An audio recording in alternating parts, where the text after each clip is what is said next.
Good morning, everyone, and welcome to our Sunday celebration, June 7th. And we're finally back physically at Unity, and it's great to be back. It's so different, so different seeing everyone wearing a mask and not being able to give hugs. It's a whole different way of thinking, which again proves that you can teach old dogs new tricks. So I'd like to read the daily word for today. It is joy, Sunday, June 7th. Joy is my constant companion. I discover reasons to feel joyful every day, even in the most challenging circumstances. I begin by centering my awareness on the Christ, the divine presence within.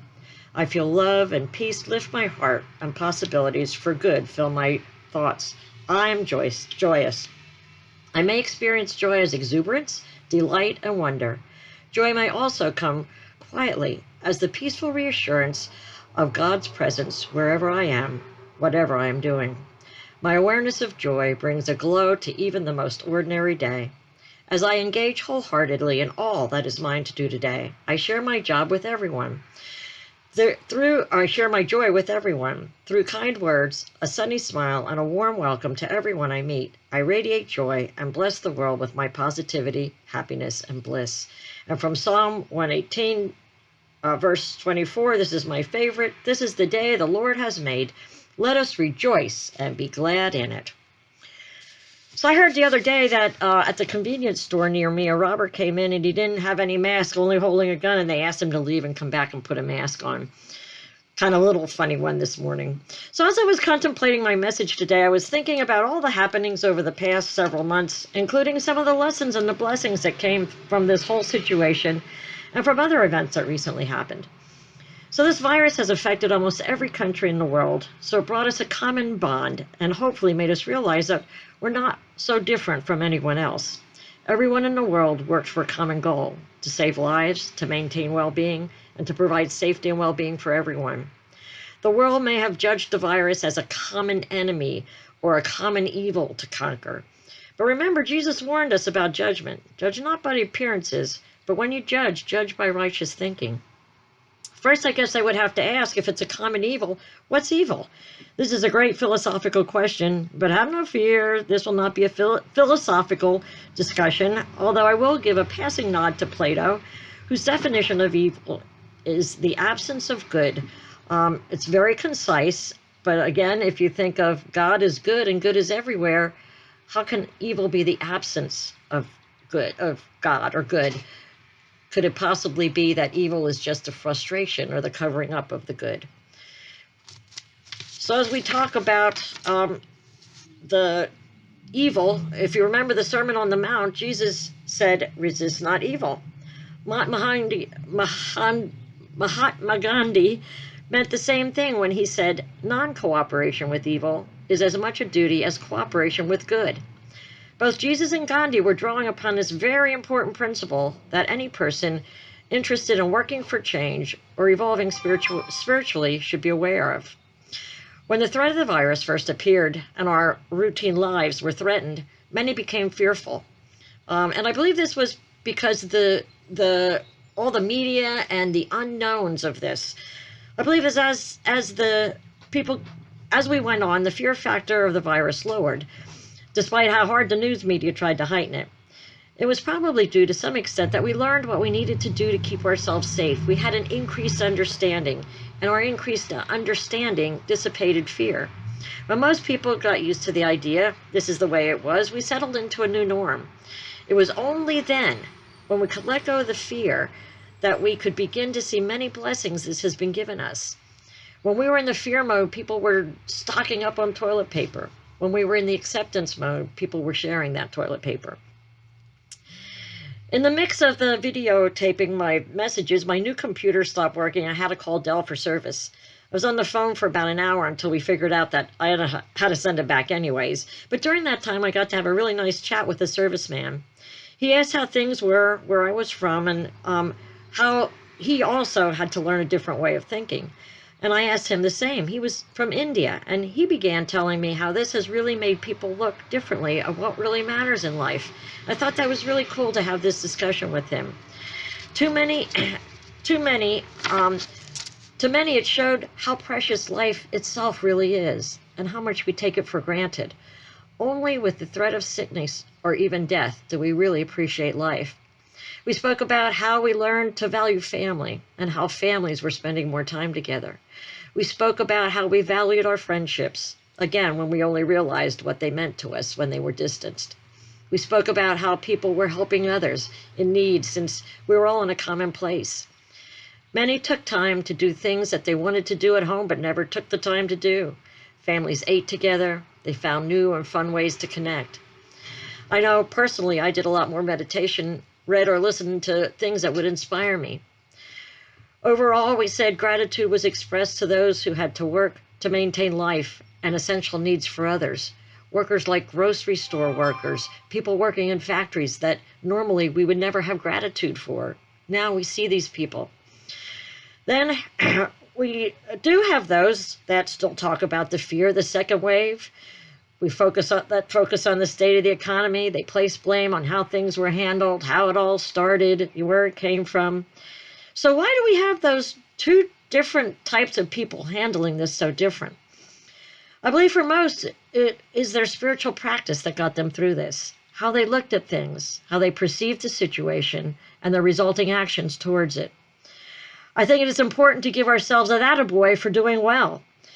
It really feels good to really feel good about ourselves, since many times it's easy for us to beat ourselves up.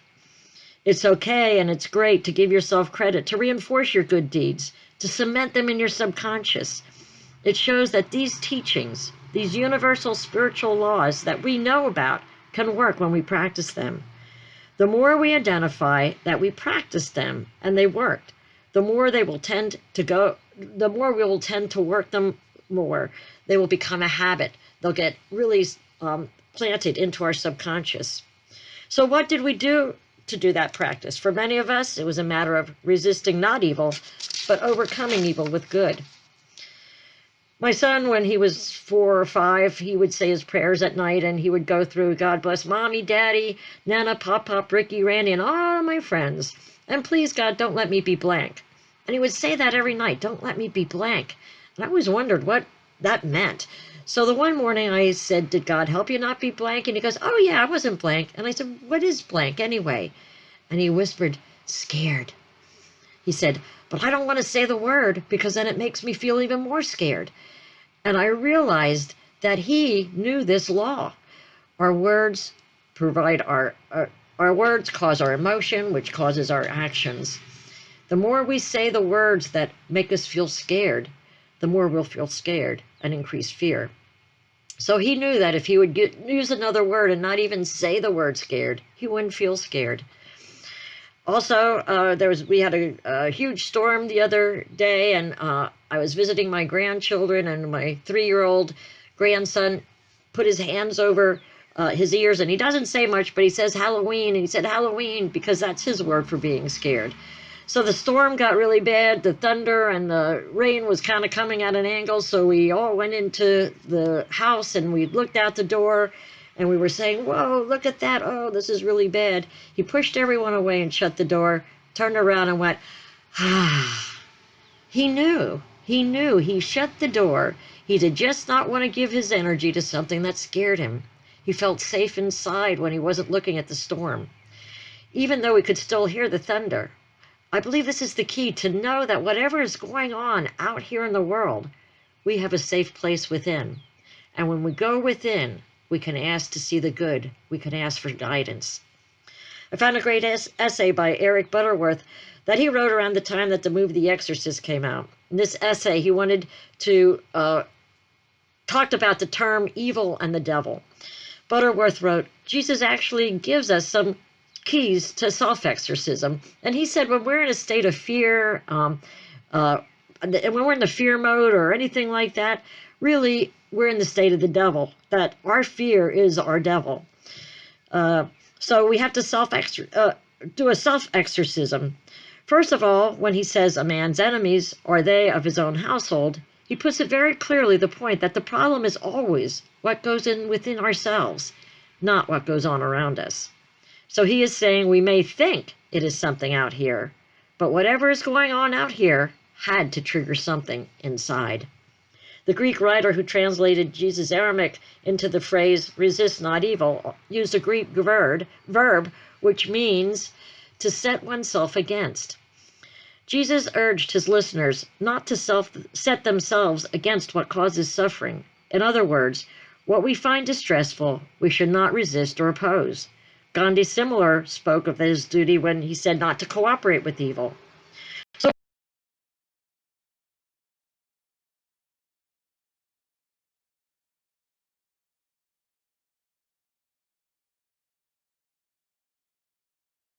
what it says, what you resist persists. Another wording for this law is reality grows where attention goes. I like that. Reality grows where attention goes. That is, what you focus on, you get more of. If you focus on opposing something, you wind up actually getting more of it. Why? Because your opposition sends energy to what you don't want. The resistance you exert is a form of energy, and by focusing on the evil, you actually energize it. Obviously, my son at his tender age and my grandson at 3 years old knows that. They don't want to focus on the word. They don't want to look at what makes them upset. Jesus was not calling us to succumb passively or weakly to whatever comes along, but rather to focus on the good. Your ideals and your values are important. You want to stand up for them, but don't try to do so by setting yourself against what seems to violate or challenge what you want. Rather, put your focus on and send your energy to the good, to what you do want to see more of. Don't waste time and energy being against things, but turn the other cheek, which means turn your attention in the other direction, and reframe your thinking and actions so that you support and focus on the positive. The key principle is this: being against something will only bring more of it to you. So change your thinking. Give up resisting or opposing the evil you don't want. Focus on the reverse of evil, on the positive that you do want. I remember a story about Mother Teresa. She was asked to go to a war protest, and she said, "Ask me to come to a peace walk, and I will attend." Jesus also said, agree with your adversary. The adversary, as we've said, is the adverse reaction in your own mind. It's nothing out there. It's our own minds. When problems hang on, it's because consciously or subconsciously, there is a holding to them and a bitterness or a fear or hatred of anxiety. Thus, we find ourselves possessed of a devil, which is a devil of our own making. To agree with your adversary, that means to understand what is involved, to get your mind in neutral, so that you do not resist these things as being entities in themselves, but allow yourself to get into the flow of divine inspiration. Jesus doesn't mean to give in to the negatives, but to deny them the only power that they have, the power of your own limited thought. As the Aquarian Gospel puts it, the devil is the work of man, and no one can dissipate the evil but the one who made it, and that is you. It is commonly held view among commentators, armchair philosophers, and habitual defeatists that the world is not a fit place to live in. Their attitude is reflected in the title of a play, "Stop the World, I Want to Get Off." We don't have to look far to see discord, injustice, and inharmony. All we have to do is pick up the newspaper or turn on the TV. However, one cannot understand the world at the circumference of the experience, nor can one solve the problem of life from the sidelines. Emerson says that a man surrounds himself with the image of himself, and if that image is faulty, then the world we create for ourselves is going to have many flaws. We must know the person to understand the world, and having accomplished this, we recognize that each of us lives in a world of his own thinking, formed, shaped, and transformed by the action and renewal of his mind. There are many who say that this is a terrible error in human history. There were times when men knew peace and could live a life of love and tranquility, or so these people would have you believe.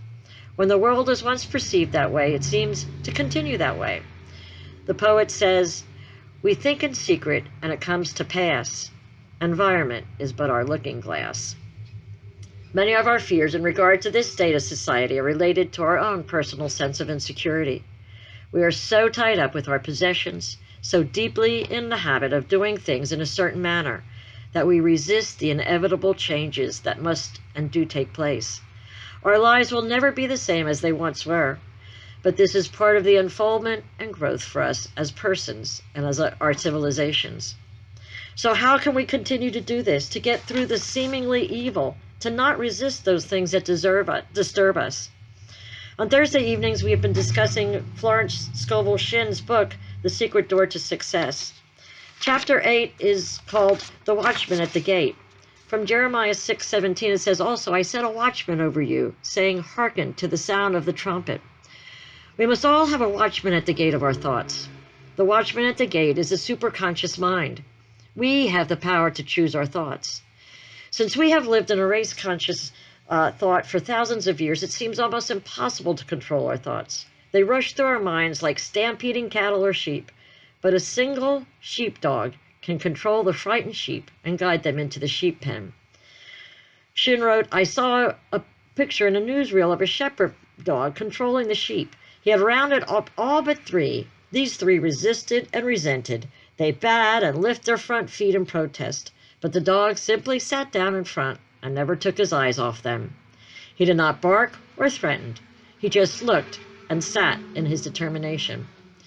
In a little while, the sheep tossed their heads back and went in the pen." We can learn to control our thoughts in the same way, by gentle determination, not by force, not by resisting those thoughts that we don't want.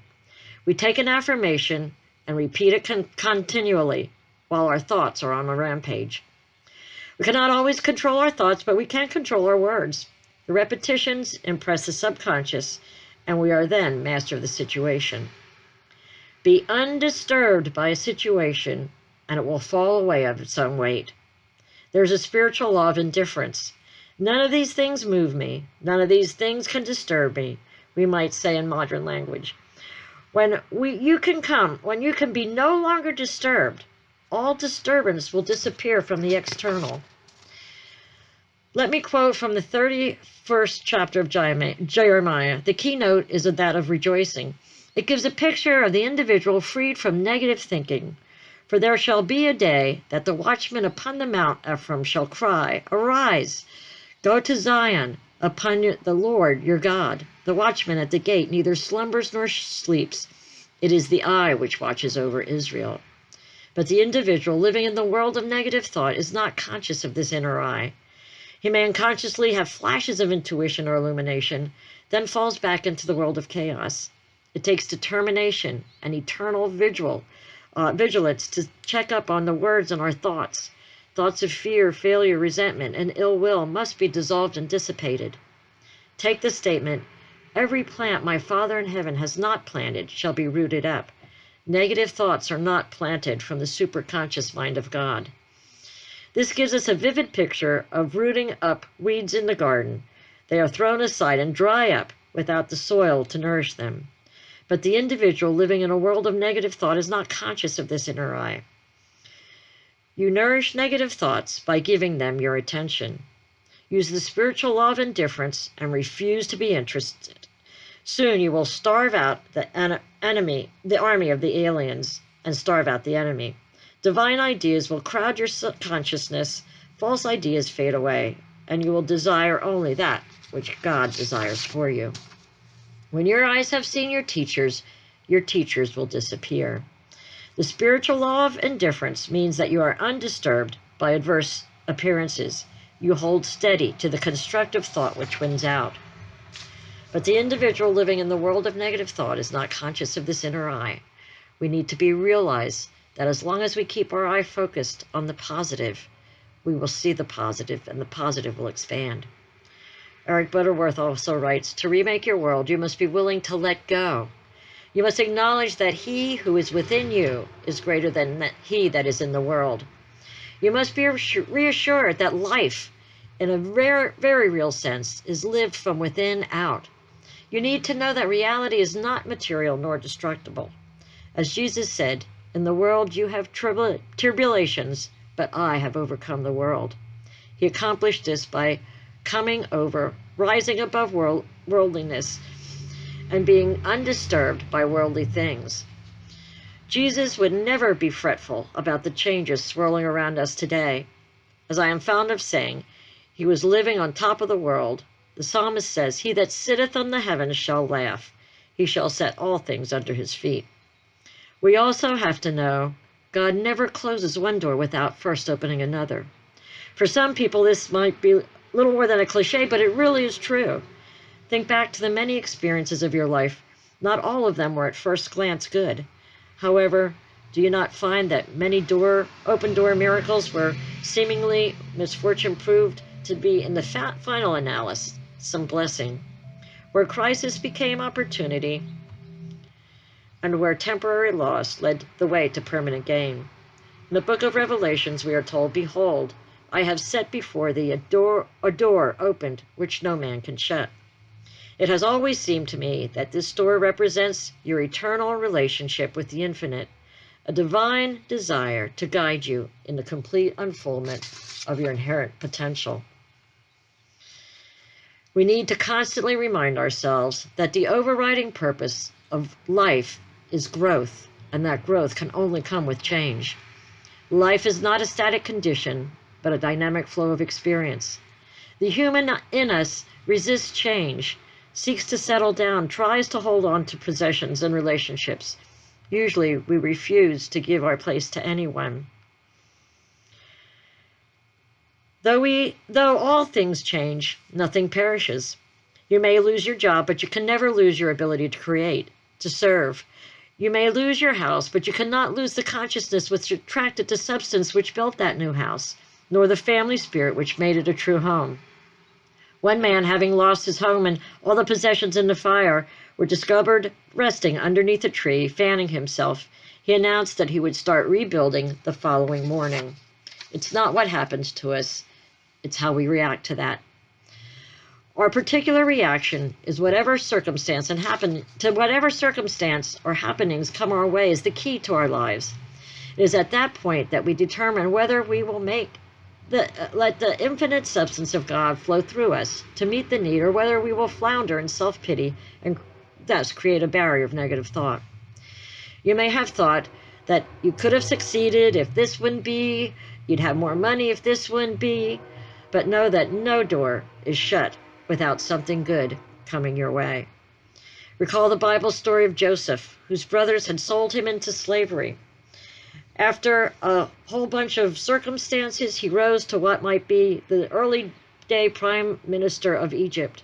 Later, when his brothers were desperate from the famine and came to him for assistance, he was most forgiving and generous to them, and he commented, "Ye may have intended it for evil, but God intended it for good." So whenever something seemingly evil comes, say, "It may have been intended for evil, but I know that God is intending this for good." Change happens to all of us. What is all important is our personal reaction to change.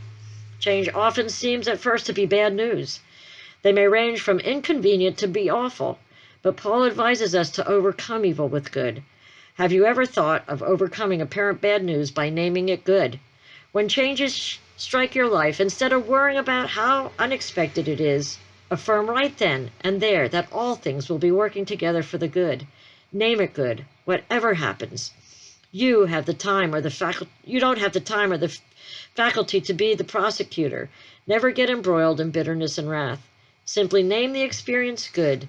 Decree that God's goodwill is manifest, and that nothing can keep you from your good except a self-created attitude in your mind. If you announce after a seeming disappointment, "Well, there goes my chance of success," then that is a level of consciousness on which you will be working for the immediate future. Is that what you want to happen? I don't think so. You can close your heart and mind to life this way, but life never closes a door to you. What seems to be a door closed is an illusion created by your own feelings of self-pity, bitterness, wounded pride, regret, and anger. Whistler, who became a renowned painter, once wanted to be a soldier. At West Point, as a cadet, he failed the chemistry exam, and that terminated his military career. He was very disappointed at the time, because that's what he really wanted to do. Years later, jokingly, he said one incorrect answer made a difference between passing and failing. He said if silicon would have been a gas, he would be a major general instead of an artist. So know that no matter what happens in your life, do not forget the promise of the open door. Feel the relentless force within you seeking to lead you to the perfect fulfillment of your uniqueness. I'd like to end with a poem. It's called The Door Open by Hazel Thomas Wright. Be still and know whatever may betide, no door is closed, but another one opens wide. A door that opens to a boundless view of blessings rich and promise, vital, new. Blessings more wonderful than you have known. Dare to step through the door and claim your own. Keep clear your inner vision, thus you see the good awaiting and constant be. Face each new venture with joyful song. Lift up your heart and head, be valiant and strong. With God as your protector, friend and guide, no door is closed, but that another opens wide. And so it is. I'd like to take these thoughts into a meditation, and in this meditation, our intention will be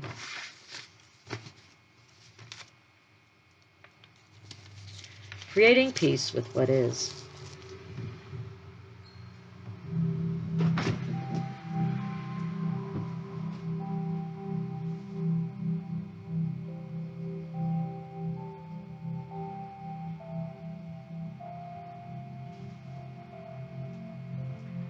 So I'd like you to get comfortable in your seat. Feel the energy of the room. Feel the floor supporting your feet. The chair supporting your body. Take a deep breath in. Feel the relaxation throughout your body as you exhale. When you're ready, close your eyes. And I invite you to imagine yourself inside a bubble throughout this meditation. All the noises, disturbances from the outside world touch the surface of this bubble but dissolve. You may hear sounds, you may notice the interruptions, but it doesn't get to you. The same with your thoughts. You notice your thoughts, the list to do, worries about the future, regret over the past. You're aware of all these things, but they just dissolve as soon as they touch this bubble of peace that you are sitting inside. As you sit there, you are practicing how to make peace with what is. You imagine that you are an old tree in a forest with gigantic roots going down below the earth. Your tree has thick bark, it's tall, expansive branches. It stands majestic.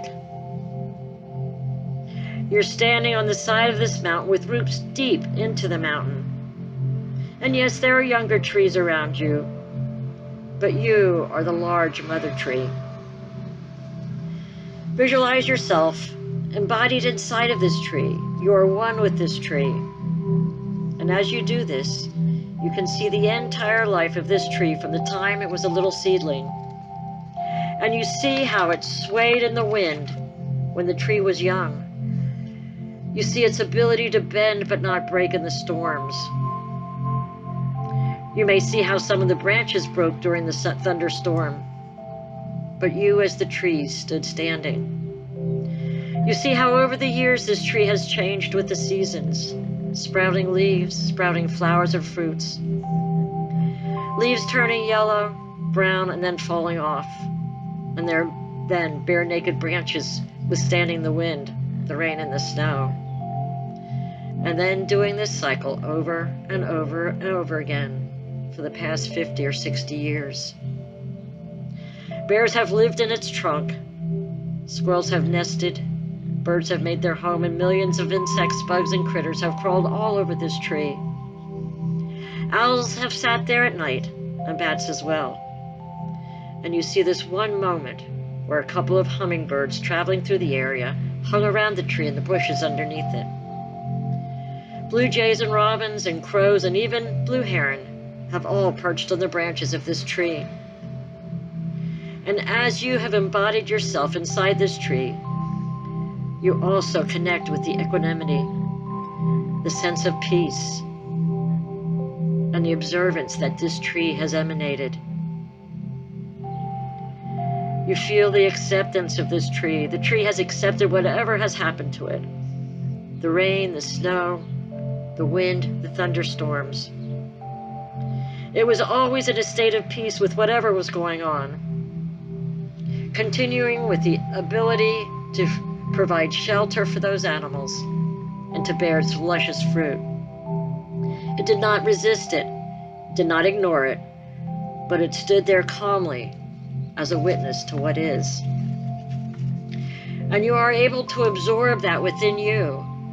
Your mind is connected with the tree and its wisdom transmutes into you. And you have this inner knowing of what it means to make peace with reality as it is. To make peace with whatever is going on in your life. It doesn't mean not taking action. It certainly does not mean giving up. But it means having a calm acceptance and even forgiveness to the situation and the people involved. You feel within you, in every cell of you, what it means to make peace.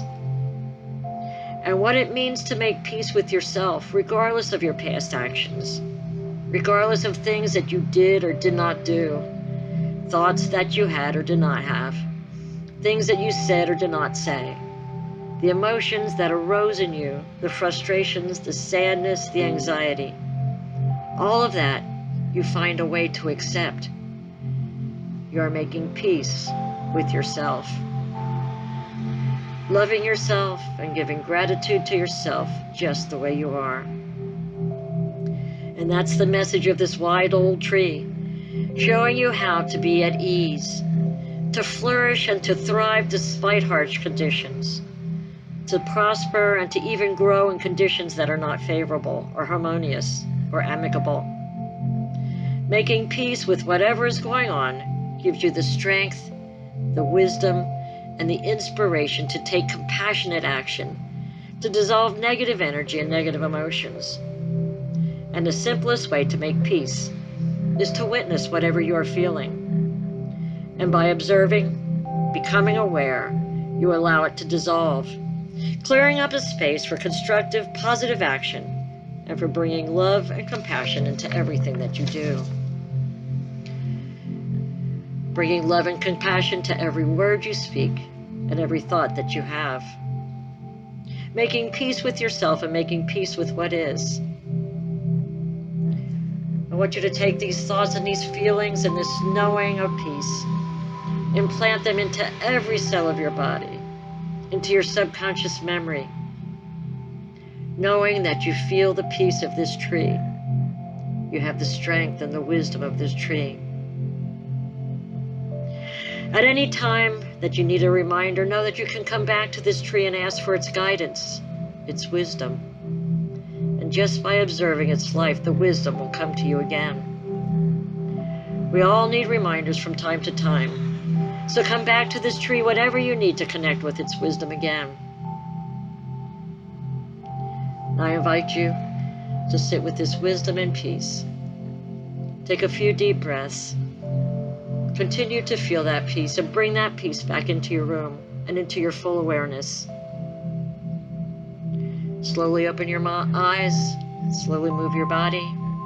Take a gentle breath and know that you are loved, you are peaceful, and so it is.